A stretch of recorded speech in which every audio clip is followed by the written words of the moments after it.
Final Fantasy VII is my favorite Final Fantasy game and one of my favorite games of all time actually, so obviously I was very careful about managing my expectations for the remake. I expected Final Fantasy XV version 2, but instead we got something better and potentially worse at the same time. Let's get some things out of the way first. I am not graphics and audio savvy person, so I can only give you my layman opinion on how it all looks and sounds. In my opinion, this is the best looking third-person RPG of all time. Characters and animations look stunning. Too bad it is locked to 30 frames per second, but expecting anything more on current gen consoles with these insane graphics is ridiculous.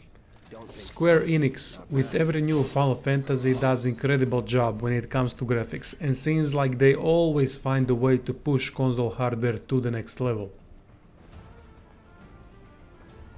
Original Final Fantasy VII is an emotional game and audio plays an important role in it. Eerie, sad and tense music is what made story and character interactions so much more impactful. I'm glad to say Same Music is back, bringing back that nostalgic feeling.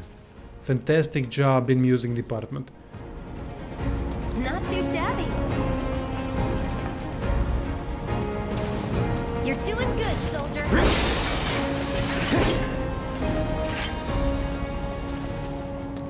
Okay, let's see what's up next. And it's more of the same. Come on then. Voice acting also sounds great and fits characters in my opinion, at least once shown in the demo. You really hear that? Damn straight I do. Get help.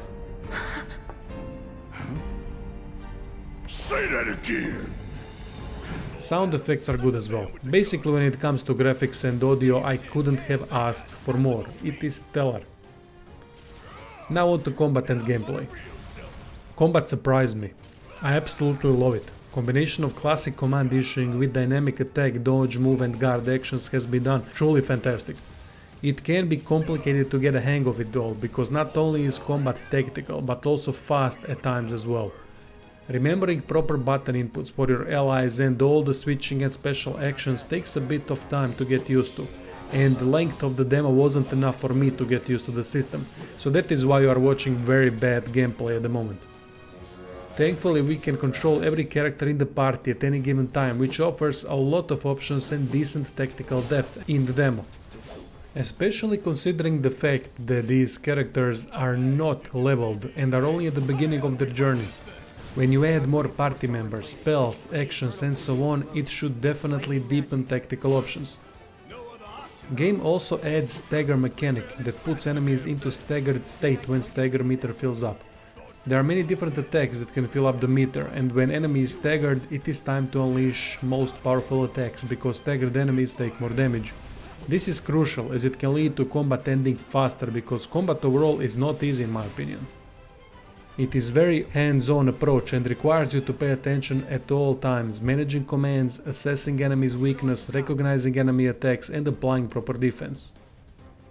There is also easy mode, thankfully, for players who want to experience story and focus on that without more challenging combat. In the demo there is also classic battle mode that leaves character control to AI while you can focus on issuing commands only and take control of the character whenever you want. If you stop moving the character, then AI takes control again. I have to commend Square for adding that option as it can maximize combat effectiveness when controlling more party members with lots of abilities.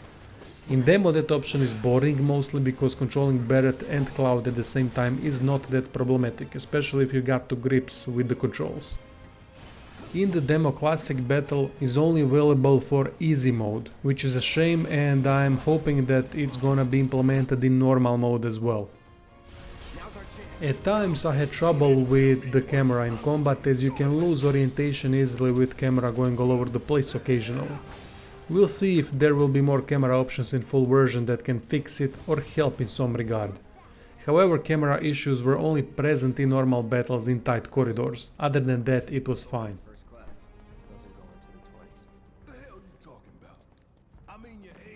So this all sounds amazing, doesn't it? I sound thrilled about the demo. And I am. However, I do have one giant concern. How is Midgard going to be structured? If it is one large open world type area with lots of alleys and complete freedom to go wherever whenever with side quests and optional boss fights, then it is going to be great.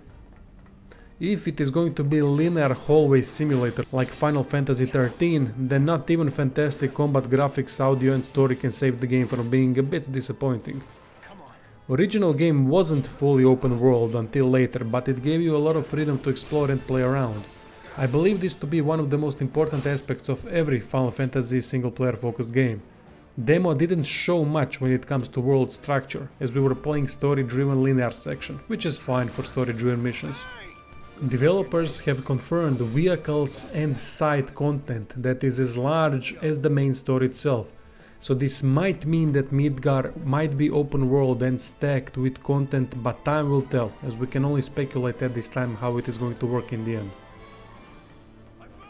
Last thing that we have no clue as how it is going to work is character progression system. Materia is present in Remake as well, but how fleshed out system is it going to be we cannot know at this stage. I am afraid they might streamline it a lot, as this is direction for many new RPGs unfortunately. Then again, they might build upon it and make it deeper than ever. Who knows? Anyway, that is it, you nostalgic bastards. Thanks for watching this video, I hope you enjoyed it and see you soon.